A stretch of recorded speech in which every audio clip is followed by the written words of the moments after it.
हाँ जी, ये जो वीडियो है ये आपके 8th और 9th के लिए स्पेसिफिकली।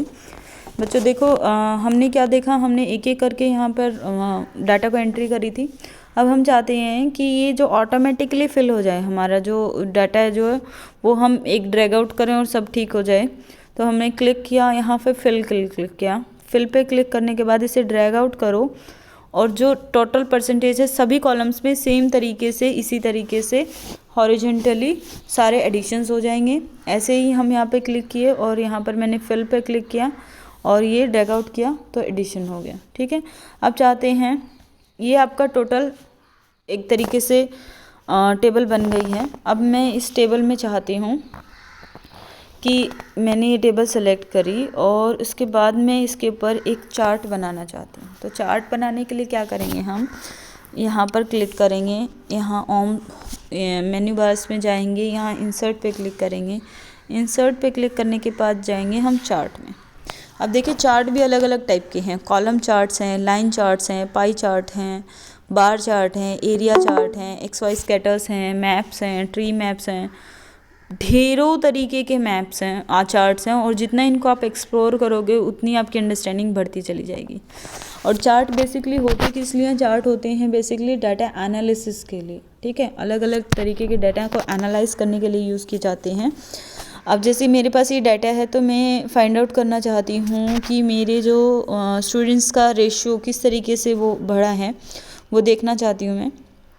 तो मैंने ये कॉलम उठाया और मैं चार्ट टाइटल, अब ये अलग अलग मुझे दिखा रहा है कि कॉलम वाला जो चार्ट है उसके अंदर अलग अलग शेप्स के चार्ट बन रहे हैं। देखिए एक शेप ये है, एक शेप ये है, एक शेप ये है, एक शेप में इस तरीके से शो कर रहा है आपको। अलग अलग शेप्स हैं, आप जैसे चाहो लो उठा लो। ये मैंने ये वाला डाटा उठा लिया और ये मेरा डाटा, लेकिन मुझे इससे क्लियर नहीं हो रहा कि भाई किस टाइप का, मतलब क्या डाटा एनालाइज करूँ, मुझे क्लियर नहीं हो रहा है। ठीक है, जैसे रोल नंबर 1 जो है उसके मार्क्स अलग अलग सब्जेक्ट्स में अलग अलग हैं। ठीक है, तो मुझे विजिबल समझ में नहीं आ रहा है इस डाटा को मुझे कैसे एनालाइज करना है। तो मैंने इसको अंडू कर दिया है, ये देखिए मैंने इसको अंडू कर दिया। यहाँ से हम गए अंडू और फिर से मैं जाती हूँ इंसर्ट में और ये मैं गई चार्ट में। चार्ट में मैंने देखा, चलिए लाइन वाले चार्ट को ट्राई करके देखते हैं, लाइन वाले चार्ट में कैसी फ्रिक्वेंसी हमें शो करता है। सपोज़ ये वाला ले लिया मैंने।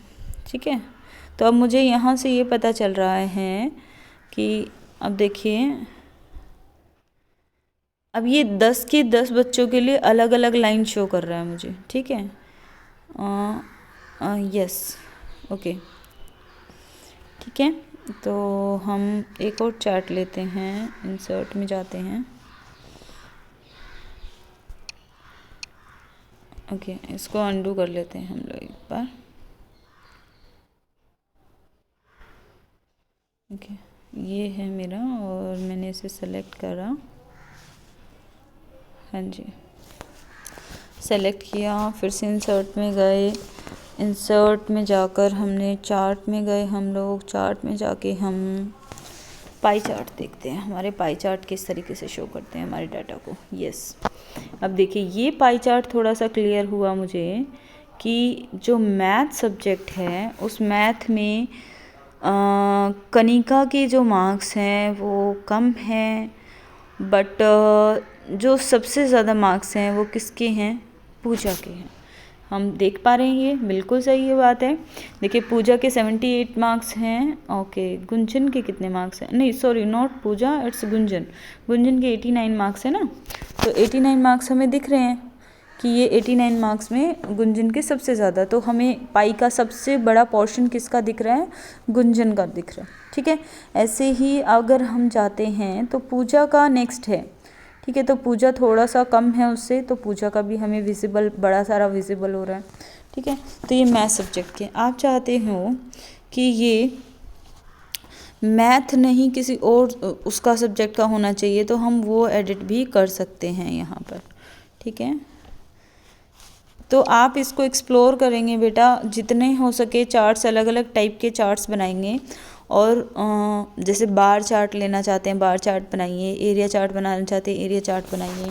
ठीक है, अलग अलग टाइप के चार्ट्स बनाइए डाटा अलग लीजिए और उनके ऊपर एक्सप्लोर कीजिए और इस तरीके से मुझे चार्ट बनाकर एक शो करेंगे आप, ठीक है।